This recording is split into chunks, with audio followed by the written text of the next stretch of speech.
New PPC feature for you advertising freaks out there. My name is Stephen Pope. I'm the founder of My Amazon Guy, and in this video, we'll be knocking down the add as targets to existing ad group new feature in auto campaigns. I know that's a mouthful. Add as targets to existing ad groups. So essentially what this does is it allows you inside of an auto campaign, not a manual, in the search term feature to add a keyword that has impressions on an auto and add it to a different ad group.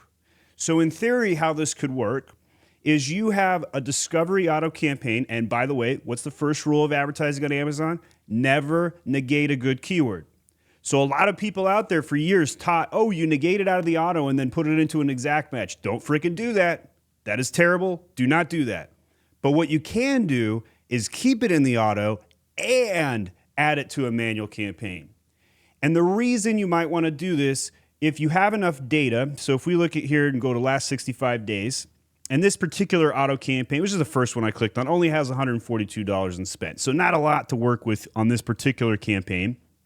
But let's say there's a good keyword in here, jukebox soap. I'm guessing that might be a brand name. I'm not really sure. And in theory, what we could do is say, hey, this keyword's doing well. This one's not. It's got 75% ACoS. But imagine it was.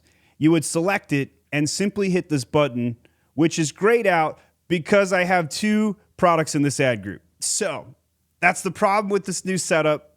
For whatever reason, they've got a quirk in their data that won't allow you to do this if you're advertising more than one product on the campaign. Now, when we look at this, the irony here is it's the same damn ASIN with two SKUs.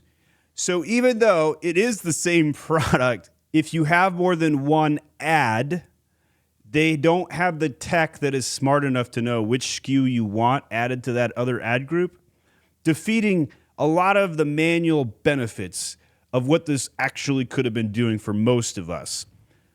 But for those of you who don't have a duplicate SKU for FBM and FBA, and for whatever reason only have one ASIN, one ad, again, they're defining ad as any SKU, even though it's the same ASIN, to a campaign, then you might have some benefit from using this. Now, there is probably a better way to do this in a bulk sheet, truth be told, but I freaking love doing manual ad edits on new features because it allows you to understand where Amazon's head is at, right? You can get in to the sheets with Amazon PPC and understand this is what Amazon's trying to get me to do.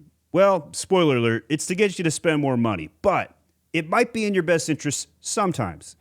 So if we look at this list and we say, hey, there's something I want to add and make its own ad group, its own campaign to a manual, that could be beneficial.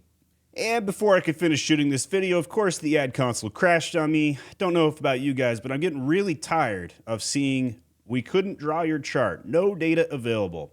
God bless Amazon's UI and platform. That's the video because of that. Add the word Amazon PPC in the comments if you want to help me rank this video. Watch this other PPC tutorial next.